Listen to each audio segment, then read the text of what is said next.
You're listening to Later with Mo Kelly on demand from KFI AM 640.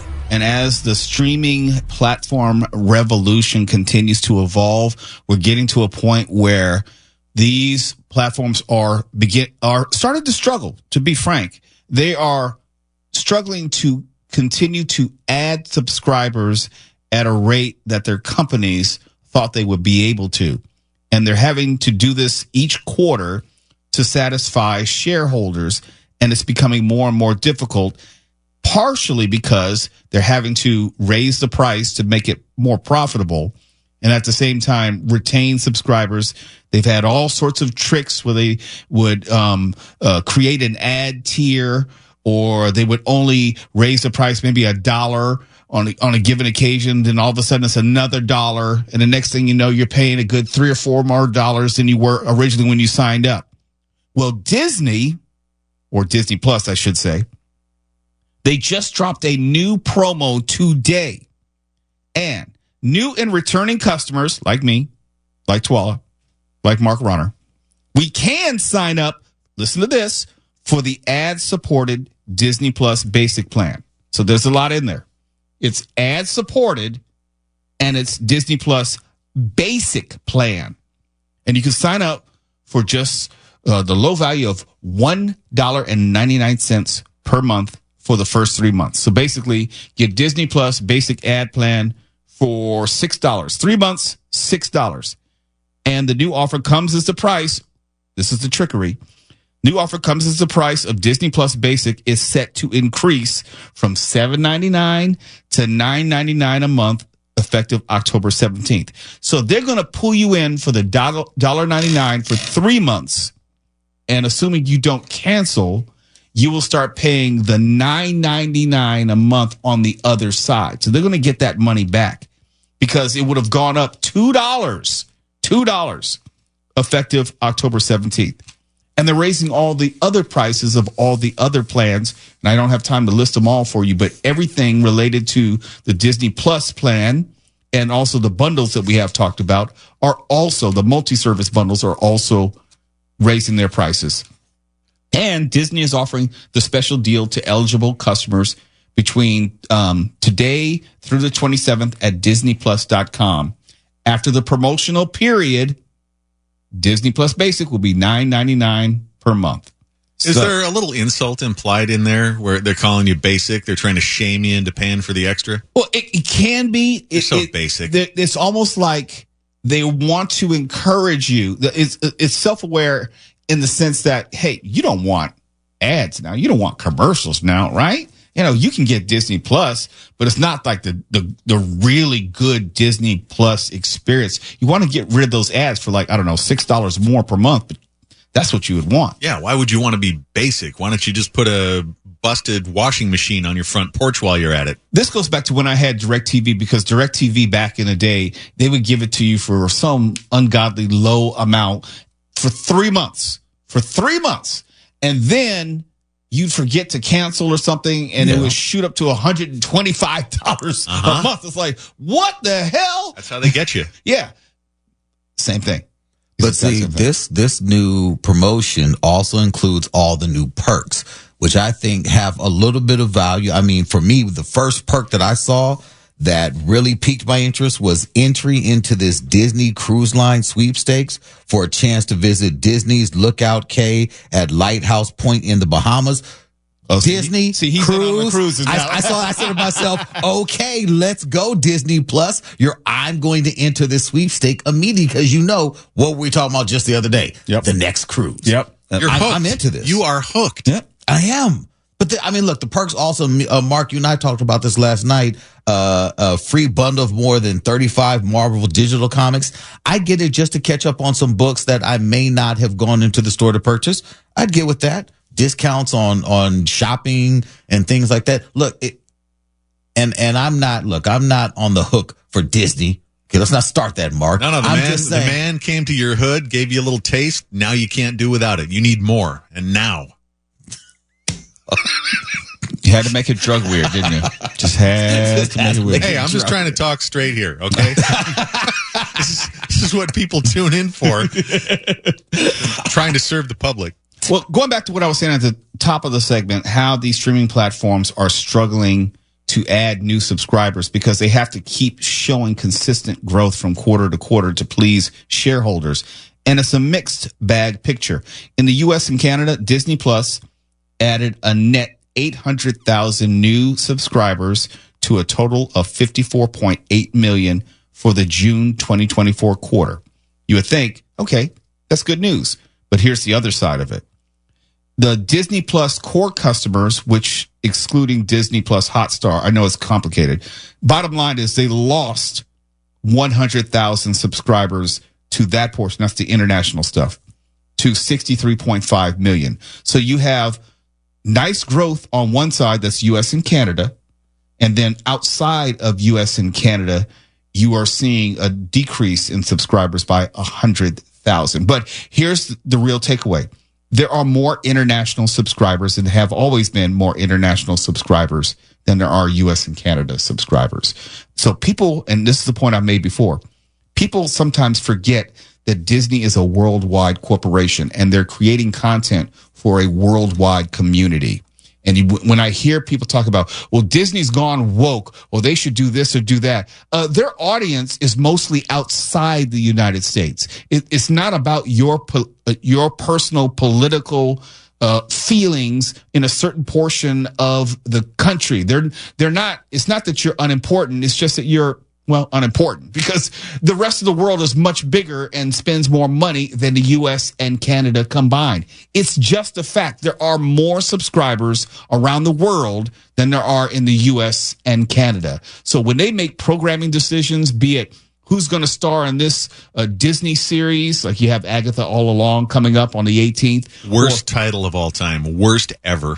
It's not the worst, but it's not the worst. It's painful. It pays off a tease from WandaVision. Imagine being like a 12-year-old boy and announcing to your friends, I got to get home and watch Agatha All Along. I will be watching Yes, Agatha I will. All Along. No. Yeah, and I'm not a teenager. I'm going to be right there. Okay. Yeah. Mark. Terrible. Mark. Shame on you. You can't shame me. Shame on you. I'm not the one who came up with that god-awful title. What would you have named it? Did you even watch WandaVision? Yeah, of course I did. Okay. What would you have named it? I haven't seen the show. I'm missing key information here. No. A show about Agatha, just what you know from WandaVision, and a series about her, what you know about from the trailer, a show about her awakening her inner witch again. What would you call this? Do I get paid as a consultant if I come up with something better? No, why do you it wouldn't need be something? hard. Well, just give us something for free then, I mean, Mr. if it's Drug not that Dealer. hard, you know. Give us a freebie. No, I'm a drug dealer? You've already used the analogy. Well, that's because it was apt when we're talking about Tawala's intense need to get back to sea right away. Okay, well, the same is here. Give us a little freebie. Hook us. Give us a little taste. Agatha's Curse. How about that? Oh, Mark, That's if you boring. don't, you know what? Yeah. You boo. Silence. Okay, if you assume that comic shows are basically for like 8, 10, 12-year-old kids and man children, you want a title that a kid is going to be proud to say. That doesn't. Agatha All Along. Get out of here with that. You didn't watch WandaVision, so it's not going to have a reference point. Yes, I did. I saw every episode. Then why would you? Why are you questioning it? I mean, it literally was the theme song for the show that kind of took us into the world. It's the whole that point of the Wanda spinoff. created. How about something Yes. kind of snappy? Like Agatha every now and then? That was like the catchphrase in the show throughout the show. It was Agatha all along. As easy to pronounce as the Ministry of Ungentlemanly Warfare, because it's not any worse than that. You too, Foosh, Yes, Mark. really? Right. Yes, really? Thank you, All Mark. three of Thank you? you. Takes you 10 minutes to read the title.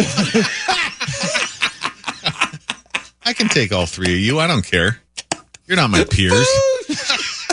Wow, that sounds personal. You're not my peers. It's Later with Mo Kelly, KFI AM 640. We're live everywhere on the iHeartRadio app. And when we come back, let's talk about another remake or reboot and whether we're down with it. Shout out to Pierce Brosnan. That's the hint. You're listening to Later with Mo Kelly on demand from KFI AM 640. I'm not real big on remakes. I'm not really big on movie remakes. I'm really not big on remaking classics or cult classics. There are very few instances where I like the remake better than the original. If you can take an obscure movie and really update it for the times, maybe because of computer technology, or you can better use special effects to tell a story, that for me is different. I think Invasion of the Body Snatchers is one of the few times where I think the remake was better than the original. Maybe Ocean's 11, the remake was better than the original. The original Ocean's 11's kind of dull. I hate to say it. Yeah, but it's more times than not, the remake just seems cheap in comparison. For example, The Day That Earth Stood Still, I think I prefer the original to the remake. You must. We couldn't be friends if you didn't. The original is just beautiful. Right. And so there's certain movies I think you should leave alone. Now, I have a subset of rules where if the original actor who starred in it or actress is still alive, I feel kind of weird about it. That's why I wasn't too mad about Point Break, because Patrick Swayze had passed on, even though the remake was really bad. It wasn't anything like the original. But I it's hard for me to get with a remake of, I'll say, a very popular movie.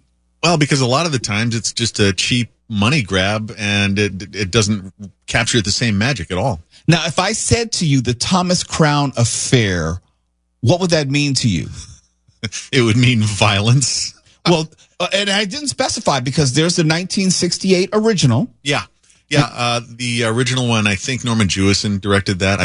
I'm not looking it up right now, but that had Steve McQueen and Faye Dunaway, and an instant classic with the split screen and the music. Right. Windmills of Your Mind, or whatever the title is. A lot of movies borrowed from the Thomas Crown Affair, the original. Oh, it's a landmark movie. It's terrific. That was 1968. Yeah. And I know people kind of felt the same way when Pierce Brosnan was part of the remake in 1990 with Rene Russo. In fact, for people who may not remember, let me just help refresh some of your memories. I want you to talk about women. Oh, I enjoy women. A woman could trust me, as long as her interest didn't run too contrary to my own.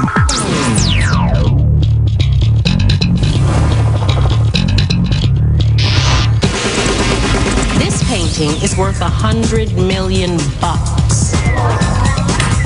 They shut off the air to drive out the tourists. Then they close the gates to keep everybody out. Diversion. Make a lot of noise over there. So over here in this room, you can take $100 million off the wall and waltz right out the front door. Oh, that's good. Oh, yes. Do we know each other? Not yet. I'm Catherine Banning. And whose head are you after? Yours. You're enjoying something. A worthy adversary. An entertainment. Do you really think I'm going to sleep with the man I'm investigating? Always get your man? Mm-hmm. Think you'll get me? Oh, I hope so. Oh, this must go over. With whom? Whomever you bring here. I never bring anyone here. Well, you got your hand cut and cookie dough now. Okay, so you got it. That was Pierce Brosnan, 1990, Rene Russo. And many people, their only reference point for the Thomas Crown Affair is that movie. Now, Michael B. Jordan is going to direct and star in Thomas Crown Affair for Amazon MGM Studios, which says to me is probably going to be a streaming release. If there's any continuity, here's where it is. Alan Trustman, the writer of the 1968 film, the writer of the original, is an executive producer for this one. So I'm torn, because at least you have someone from the original who's basically signing off on it. But I'm upset because the 68 is, to your point, Mark Ronner, a landmark film. But, the Pierce Brosnan one really wasn't bad. It was respectable. Yeah. And I got to tell you, I love Steve McQueen. He's in my, Mount Rushmore of favorite actors. Not his best role. It doesn't play to his strengths. Pierce Brosnan could sell that part a little bit better. More believable, you think? Yeah, I mean, Steve McQueen had some rough edges. He didn't have an aristocratic bone in his body. Pierce Brosnan could come off without even really pretending very much to be, sort of a bored rich person who does that kind of stuff for thrills. Love Michael B. Jordan as an actor. I don't know if I love this idea. No, me neither. I think that he is someone that could do it. Of all the people that I've seen do these direct to streaming deals and films and things like that, be it Ryan Reynolds and his deal over at Netflix, or I forgot who it was that has the deal over at Paramount. But I think that Michael B. Jordan, he has, when he wants to put it on, he has a certain suave savoir-faire that he can pull off, that I think this is something he wants to do. This allows him to be mature. If he's directing, yeah. Yeah, but beyond that, I see why he wanted to do this, because this allows him to play to his sex appeal and allows him to be, because, you know, in most films, he truly plays himself as being cooler than a fan. And I think that's why he wants to sink his teeth into this film. So I can see it. And so far, everything that he has had his hand in directing or being a part of the behind the scenes, I liked. I wasn't mad at the one that he did where the soldier one. The soldier one. Yeah. I wasn't mad at that one. It was watchable, and it was on streaming. You know, Creed 3. I did not like Creed 3 as a Rocky film, but if it was just called, you know, the guy boxing, I would have liked it. It's fine for Michael B. Jordan fans, not for Rocky fans. Yes. So this, I don't know. This is the good and bad of streaming. Going back to the last segment, it's great because we would have more content. This probably does not get released in theaters. It probably does not get made without the streaming platform landscape in which to offer it. But yeah, will I watch it? Sure. You know, we got to watch it. Yeah, we're going to watch it. It's just that I know it sounds like I'm a purist, but it's just some stuff I would rather you just leave alone. And you know, they've already remade it once. I don't know if they're really going to improve upon it, especially since it's not going to be a big budget blockbuster type feature, which is meant for the theaters.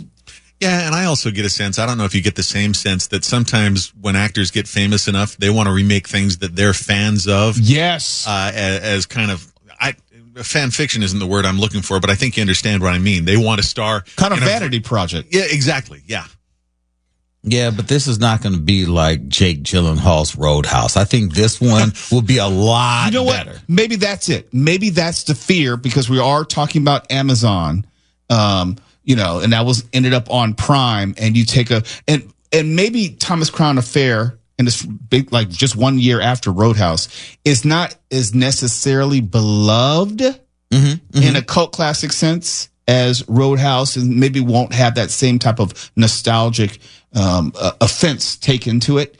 But I just Well, here's one more example. If we're talking about remaking Steve McQueen movies, do you guys remember that there was an Alec Baldwin remake of The Getaway, which was probably McQueen's, at least one of his two greatest movies? Vaguely, I didn't see Sam it. Peckinpah directed the original Getaway, and then Alec Baldwin and Kim Basinger were in a remake of it years and years later. The remake is just laughably unwatchable. Yeah, I'm quite sure. I'm glad it wasn't, because I wasn't one of the people who watched it. Definitely not. Don't even waste your time. Like if you're looking for a fun trash movie night with drinks, it's terrible. Okay. All right. Well, we're going to keep this McQueen theme going. When we come back, unfortunately, we have to talk about the death today of Chad McQueen, the son of Steve McQueen. And you would probably best remember him from the Karate Kid, who played Dutch. We'll talk about that next. You're listening to Later with Mo Kelly on demand from KFI AM 640. And you know, anyone on this show loves the Karate Kid and knows the Karate Kid well. Part of the reason that the show Cobra Kai is so well received is because, for the most part, they've brought back all of the original actors who are still living, all of the old characters. You got an update on all the villains for the most part, with the exception of a few members of the Cobra Kai, I'll say, hoods, as it were. We always got to see Johnny Lawrence from the very beginning, but we didn't get to see all of the members of his henchmen. Like, we got to see Bobby for a brief amount of time, who died on the show and then died in real life shortly thereafter.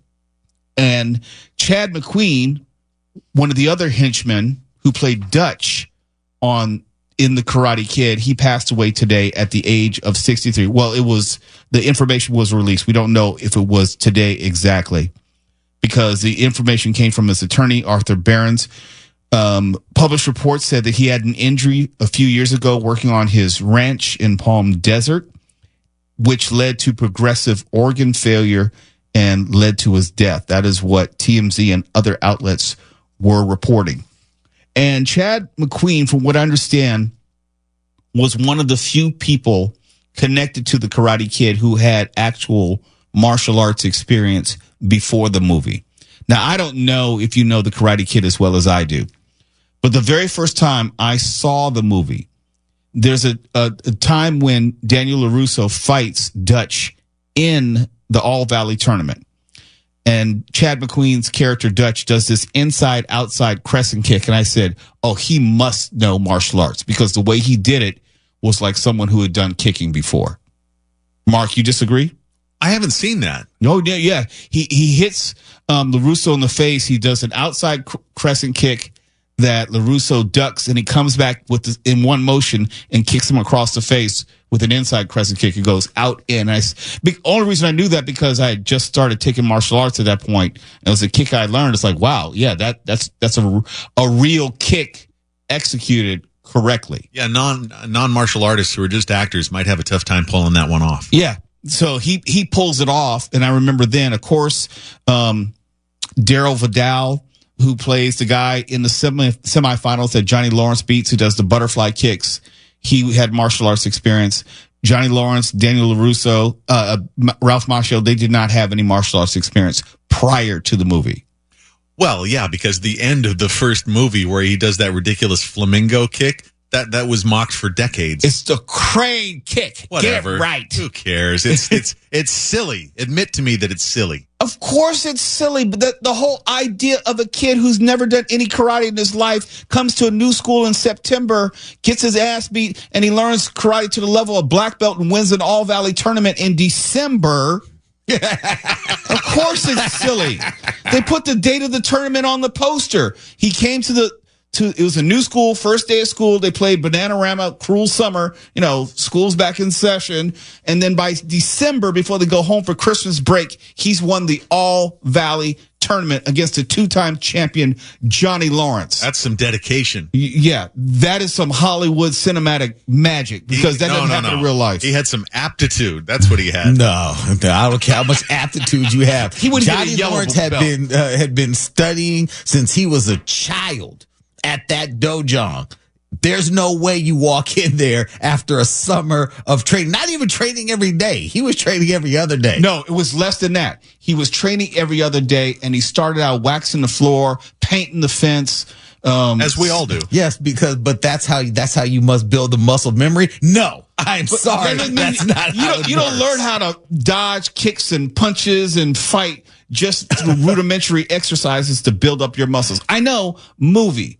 Yeah, but the point is, part of the reason why Cobra Kai has been so beloved is we get to feel all of those emotions over again. We got to see from all these characters, with the notable exception of Chad McQueen's character, who played Dutch. On the show, it was said that he was in prison. Yes. And because they ended that season with that thought, after they had the reunion and asking where he was, we were led to believe that he may have come back in the subsequent season, but instead they brought back who? The bad boy Mike Barnes. Right. That was the substitute for not being able to use Dutch, but that was heavily rumored that Chad was going to be in it, and I know we were all disappointed. No, they actually offered him the part, and according to what I've read, he turned it down. He just did not want to do it. They did offer him the opportunity to come back. They wanted to get everyone back, and he just did not come back. He didn't want to do it. Now, something I did not know his middle name was Stephen. I didn't know he was named after his father in that way. Chadwick Stephen McQueen. Didn't know that. Yeah. But here's the Cobra Kai tie-in. It's nice to see, if you're going to have like a reunion series, you got to get all these folks back together as soon as possible. We talked about James Earl Jones passing, but they were able to do Coming to America 2, and he had a prominent feature in that. You got to get these things done while people are still here. And Cobra Kai has already lost, I should say, the Karate Kid universe has already lost 2 people since Cobra Kai has been back. So, and I'm appreciative of the fact that they're trying to do as much as they can while they can, and then pass the baton on to the next generation as far as the movies go. I really liked the last season, the short season of Cobra Kai. I did too. Really, really through. I was like, you all are getting deep into the mythos of this universe. Now it's breaking off into a Cobra Kai universe. There's talk of doing a Miyagi prequel series. There's so much more than the crane kick, Mark Ronner. Yeah, because you only met Mr. Miyagi. He's a middle-aged man. He's probably like in his late 40s, early 50s. As far as his character goes, you don't know anything about it. He's this mysterious man. And to your point, they're starting to peel back the onion, the layers of who he was as a younger man. Yeah, there's more story that can be told there. And it doesn't seem like you're just reaching for stuff that isn't there. Because in Cobra Kai, we've already learned the backstory to Sensei Kreese. We learned where Cobra Kai came from, how he got into the martial arts, why he got into the martial arts, and his meeting up with Terry Silver in Vietnam, that kind of thing. Yeah, there are other character backstories to tell, and I definitely want to see more. It's just unfortunate that Chad McQueen could never be part of it. And Mark, I'm losing a lot of respect for you because all the things that I hold dear, you have nothing but ridicule for. Well, I wouldn't take it personally, unless, of course, you think about it long enough and realize that you should be taking it personally. They should give Yuji a show. I don't know if you knew this, but Yuji Okamoto, who played Chosen, Mm-hmm. he, I guess, wasn't getting much acting work for a while, and he had a restaurant bar in Seattle that we used to go to do karaoke and stuff, Yuji's Kona Kitchen, and I was pleased to death to see him get this gig again. Did you ever see the Netflix movie Paper Tigers? I don't recall. Is that the one with Michael Caine and No. It's a martial arts movie spoof. I've been meaning to watch that. It's really good. Okay. And he has a part in it. I don't want to give it away, but these 3 kung fu students growing up, they dominate, but they're like karate kids in high school. Then they grow up, they become middle-aged, and then they have to find their way back to Kung Fu to avenge the death of their Sifu. Oh, it's on Tubi. I'm putting it on my list right now. It's highly recommend. Yep. Highly recommend. And it's halfway silly, halfway serious. It's very funny, but there's a serious undertone to it. Yeah, get him out of that Kona Kitchen. Put him in movies. I'm all for it. Well, I don't want to give it away. When you see it, just let me know. Just let me know what you think about it.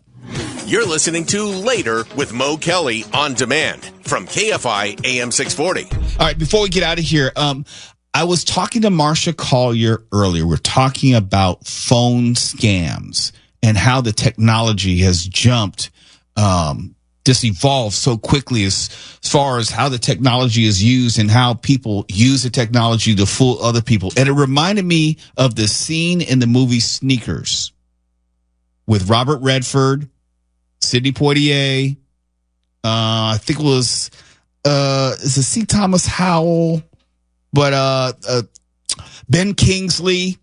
It was a great movie. I think it's like 1992. Go ahead and play the clip. Hi, my name is Werner Brandis. My voice is my passport. Verify me. That was when they took an analog tape recorder and put it up for a voice imprint to unlock a door, back when you could use a tape to fool a voice lock. You don't remember that? No. I'm like, what? You know, they also did it in War Games. Oh, yeah. With Matthew Broderick, he used a tape recorder to record the touch tones of the door lock, and he used a boop, boop, boop, boop, boop, boop, boop, open it up. That's what technology used to be. They used that for a couple different films. Yeah. For the tones and stuff, yeah. Yeah, and in the movie Sneakers, they had this voice lock. It was like, hi, I'm Werner Brandis, verify me. And, then they had the whole point was trying to get a voice match, get him to say all these key words, and then he would say it, and you could just play the recorder in front of the lock, and it would that was his password. I'm sorry, you had to have seen the movie. It was a great movie, though. I'm sure. You haven't seen Sneakers? No, I missed Mark, have you seen Sneakers? Not since it came out. I'm looking at the IMDb page right now. Oh, no. You have to watch that. Paper Tigers and Sneakers. The director and writer was responsible for Field of Dreams, too, so it's got a pretty decent pedigree. James Earl Jones is in it. Yeah. No, Sidney Poitier. Dan Aykroyd. Yes. Yeah. Maybe I need to revisit this. Yeah, revisit it. I would love to see what you think. I think it still holds up. I saw it a few months ago. For some reason or other, I thought you were talking about tennis shoes. I'm sorry. Boy. No, don't do it. No, Stephen, I won't. Kind of unearned, I thought. Come on. That wasn't even corny funny. Oh, Foosh got it. No, I got it. I'm just saying it wasn't funny. We have standards here. That would have to be an order of magnitude funnier to count as a dad joke. Yeah. It wasn't even on that level. Yeah. Oh, man. It's on the nose. I thought you were talking about, because you said sneakers, I thought you were talking about tennis shoes. Come on, man. Come on. But that's why it's so funny. No, it's not.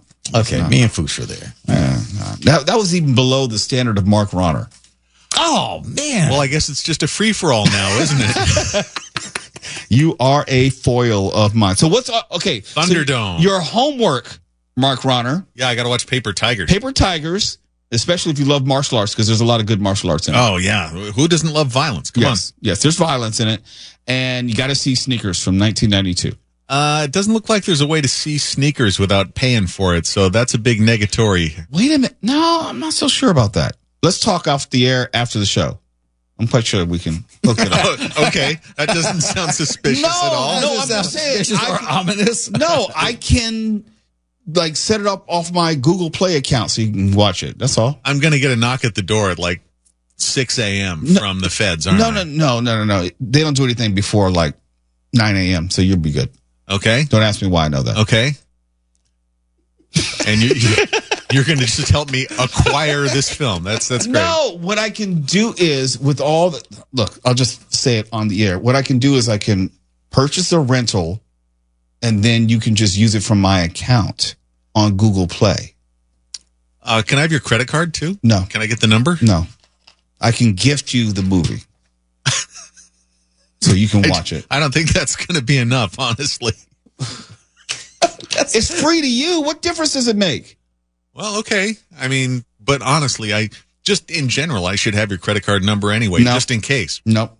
I mean, I'll give you Tuala's ATM number. Will that work? No, I need yours because you're the host. You make the big bucks. I might need to order food for the crew sometime while you're gone. It only makes sense. I have a question. Did you get the crew food when you sat in for me? You're kidding, right? Oh, damn. But I mean, Tuala wasn't here. I wasn't here. How many people would it have been? More than I could afford. You're making that fat host money. I'm still making news anchor money. No, I ain't making that. It ain't that fat. Let me tell you. I see. Okay. Have you looked at me? Moderately I'm very svelte. Yes. Let's not whip it out and put it on the table this time. Had to make it weird. Okay. All right. Golly. Lord KFI AM. Really, Foosh? Nothing? That's not funny. That's vulgar. It's vulgar. Oh, yeah. Well, we'd hate to have any vulgarity on this show. That would be scandalous. Phone, car radio, smart toaster. We don't care how you listen, just that you do. KFI. And KOST HD2. Los Angeles, Orange County. Live everywhere on the